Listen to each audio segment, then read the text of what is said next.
Hello once again. I welcome you all class 11 students, and today I am going to explain the constitutional amendment in India. First we have to understand that what is constitutional amendment and why constitutional amendment. Here I want to mention that the no constitution in the world should be static, and constitution should always a blend of rigidity and flexibility, because if the constitution will work as a living document, it needs some amendments. And constitution should be a dynamic document. Why? Because a constitution is a dynamic or living document. It should grow with the growing nation of a growing nation and should suit the changing needs of a growing country. So we can say that amendments in constitution is necessary. Or if we are talking about India, Indian constitution is called also called a living document because it can be amended or changed. Our constitution accepts the necessity of modification according to changing needs of society. Thus, both political practice and judicial rulings have shown maturity and flexibility in implementing the constitutions. So, we have to understand that the constitutional amendment is a necessity, and it made constitution more acceptable to its citizens, and they welcome such constitution which try to understand the need of the society. So first we will see that what is constitutional amendment. A constitution amendment is a modification of the constitution of a polity, organization and other type of entity. Amendments are often in, interwoven into the relevant section and existing constitution, directly altering the text. Conversely, there can be appended to the constitution or supplement addition, the, the thus changing the frame of government without altering the existing text of documents. And when we are talking about Indian constitution, we have to understand that it is a great blend of rigidity and flexibility. How it is rigid in its core value. When we are talking about the core provisions of the Indian constitution are basically sounds, and makers of Indian constitution gave due consideration to both the factors of growth and the permanence, the philosophy and core provisions of the Indian constitution, the fundamental rights, concern of the SC and STs and other disadvantaged group, secularism, federalism and democratic institutions are basically sound. But it is at the same time it is sufficient flexible also.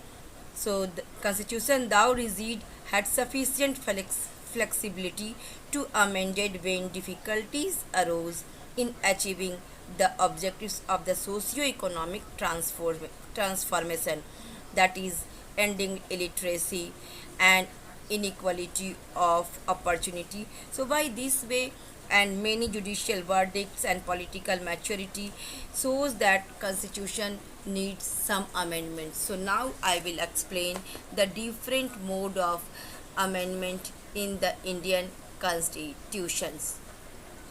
So amendments in Indian constitution, there are three ways in which Indian constitution can be amended. The first is amendment by the simple majority of the parliament. It means that amendment can be made by the consent of half plus one members of parliament. Amendment by the special majority of the parliament, in which two-third majority is needed. And third is amendment by the special majority of the parliament and the ratification of at least half of the states of the state legislative. So when we are talking about the amendment by the simple majority, it means to amend the core provisions of the constitution by the simple majority.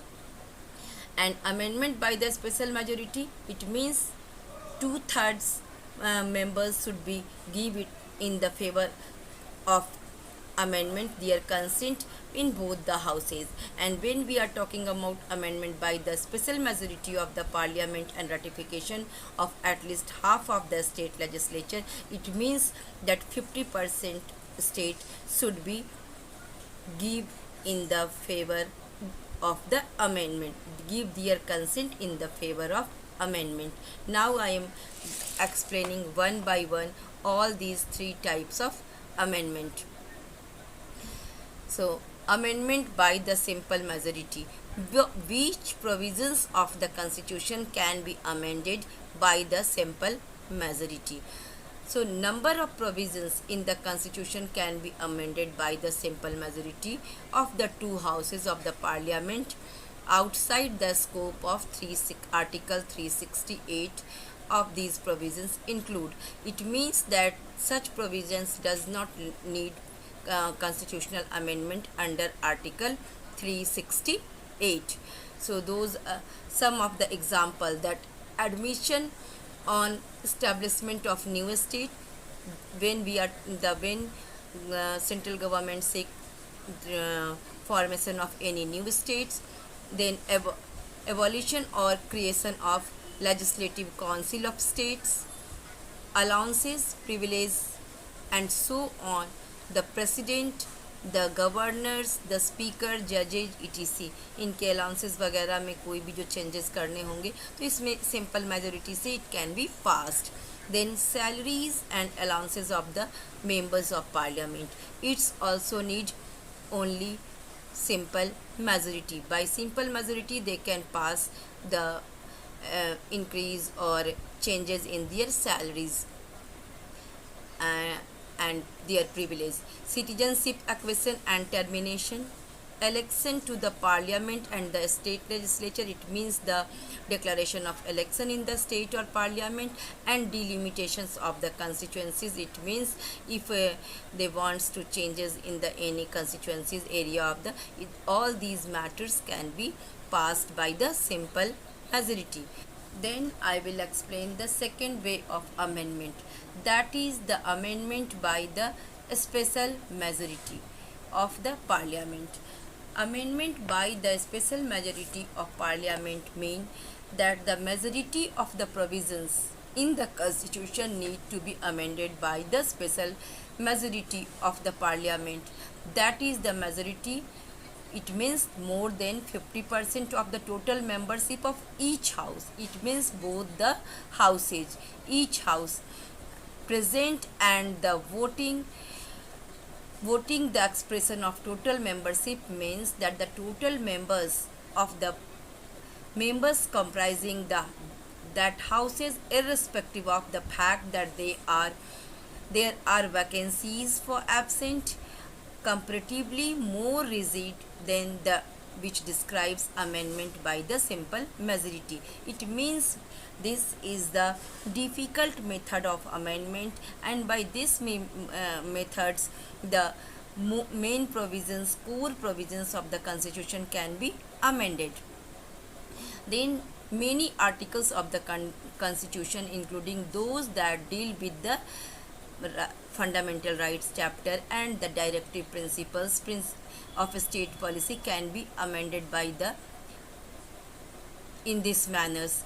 This procedure is comparatively more rigid than the other ones which prescribed amendment by the simple majority, but we can say that this is more justifiable and it can be out of the criticism if the constitution is amended and the core provisions and the basic provisions of the constitution can be amended by these methods. It can be acceptable by people and even the nations. So that's why we can say that amendment by a special majority of the parliament contains a greater weight. Now I will explain about the third method of amendment, that is amendment by the special majority and consent of a state or ratification of state. In a federation, certain provisions of the constitution should be amendable only when both the center and the state consented to such changes. So which are the things which can be amended by this nature? So those provisions of the constitution which are related to the federal structure of the polity can be amended by the special majority of the parliament and also with the consent of the half of the state legislature by the simple majority. If one or some of all the remaining states take no action on the bill, and it does not matters the moment half of the state give their consent, the formality is completed. There is no time limit within which the state should give the consent of the bill. What does it mean? It means that if the matter is agreed by half of that state, it means if there is 29 state, then 15 should be agree, and it doesn't matter that rest 14 states are agree, disagree, they will give vote or not. It doesn't matter. If half of the states are agreed, then it can be passed, and there is no time limit. It means that it can take time, the states can take time in the giving their consent. Then we will see that what are the provisions which can be amended by these methods. Election of the parliament and its manner, extent of the executive power of the union and state. It means that the executives have to perform their power till bit extent. What is the jurisdictions?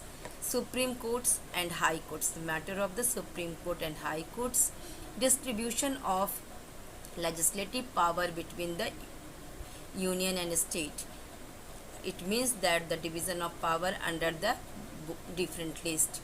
Representation of state in the parliament and power of the parliament to amend the constitution and its procedure.